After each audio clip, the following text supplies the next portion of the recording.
How you doing? My name is Keyshawn Rush, and today I'll be going over and discussing our book that we went over this semester, the Lee Cockrell's book, Creating Magic. Just a little background over who Lee Cockrell was. He was a Disney executive, and in this book, he just laid out the 10 leadership strategies that helped shape Disney into one of, the top most admired companies in the world today.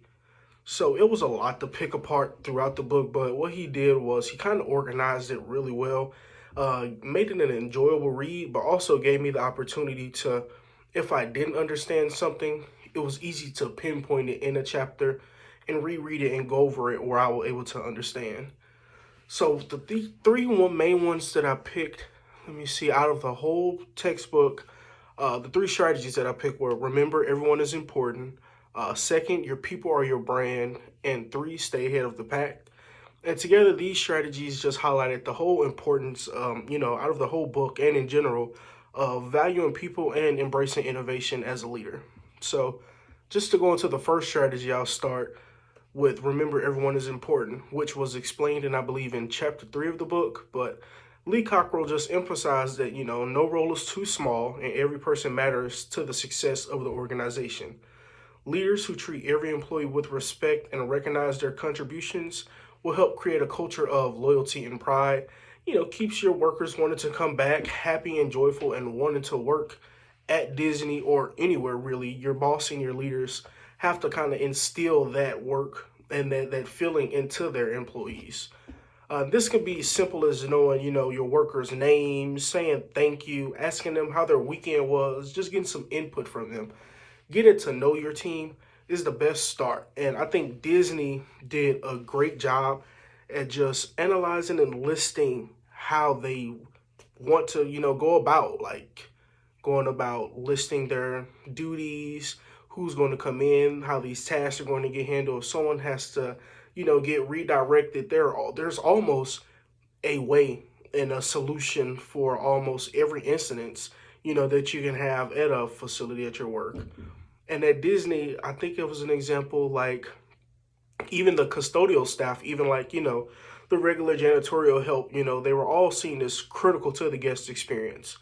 And you can say that for anyone, like, yes, the administrative team is a great help and we all need them, but at the same time, just as much as we need these checks to be signed, we need the floors to be swept, we need the maintenance on the rides to be right, we need all staff, all team to be on their A1 at all times. And I feel like from bottom to top, by showing praise to your employees, it kind of helps shape how your visitors feel when they see, wow, they're really like, they're really helping out and happy to come to work. It makes me feel happy to be in this environment, know that I'm cared for and I won't be mishandled. And this lesson here was very clear that when employees feel valued, they're motivated to go above and beyond of just their regular standards. That was just a little bit about what I got about the first one. But the next chapter was Your People Are Your Brand. Excuse me, sorry. I think that was chapter 5. And that just kind of discussed about how customers, rarely interact with top leadership. They interact with the employees, the face-to-face customers, the face-to-face workers. When I get in and I want my hot dog, I'm speaking to you, not the team where my hot dogs are sourced from or anything like that. So the way employees treat customers becomes the way the customers see the company. Like I just recently said, if the employees are disengaged or frustrated, feeling unsupported or not heard, that will show. Whether that's in sales or complaints or just overall, the vibes of when you're in the park, the customers are going to let you know when they're unhappy.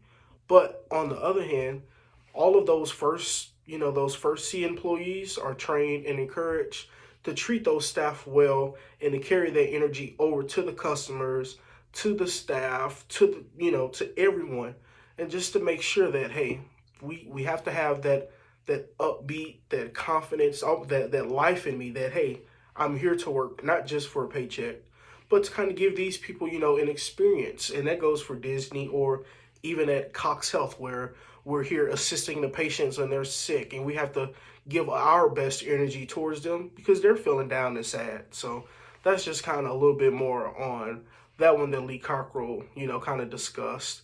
that, investing in people through training, recognition, and empowerment is ultimately investing in the strength of Disney, the brand itself. And the company's reputation is built not by the slogans or by the cool character or the advertising, but it's by the actions of the employees and making us feel welcome to want to come into your environment. And that's what ties me into my last strategy that I want to discuss. Strategy number 8 up in chapter 10, and that was just staying ahead of the pack. And one of the biggest dangers for organizations is becoming complacent. Disney is huge and they could have been done. Back in 2000 when we were all young watching That's So Raven and so many more shows just like that. They could have stopped when they hit their peak and they had such a huge audience. But if the company rests on past success or sticks to things that's always been done, it risks falling behind competitors and not keeping up to date with the times. Disney's a huge organization, and who says if they took a break the way we talk about Disney, we could have talked about Nickelodeon the same way. So it's just different, different aspects in the way you can view it, but you do have the risk of falling behind competitors when you become complacent. And Cockrell just urged the leaders to constantly anticipate the changes, look at the industry trends, and encourage change in the teams. It's okay for innovation. It's okay to be different and to express yourself and try different things. And he did a really good job throughout this whole textbook. Like, even if it was something small, continuous improvement is going to help keep that relevant. Whether that's always touching up with your team members on, hey, how do we input this into the cash register? Yes, we do it a million times a day, but a refresher doesn't help. Keeps us on top of our toes, never complacent, always moving. And they do a great job at this.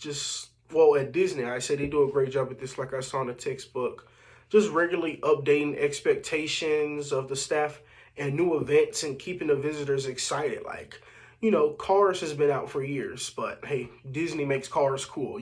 So the strategy just reminds me that leadership is not just about managing today, but kind of preparing for tomorrow. Yeah, pretty cool, right? But when you put these strategies together, they create a powerful message, just valuing every person and ensuring employers are loyal and engaged to the team and the company, and recognizing that your people are your brand, and it means you invest in them and the customers to see excellence in every interaction. Also, staying ahead of the pack, you can ensure that the organization remains innovative and competitive. And great leadership is both people-centered and future-focused. We care about our customers, but we also care about putting our next foot ahead and moving on to give us the next big boom for our customers. Overall, I really did enjoy this textbook by Lee Cockrell. Great read for the semester. It wasn't too difficult. I kind of enjoyed it. I recommend it to many people, but I think I'm going to get out of here. I think I did pretty well for this video. I hope you all enjoy it. And if you have any questions, where to meet me at the discussion board, I'll be ready for you. But enjoy the rest of your day. Bye-bye.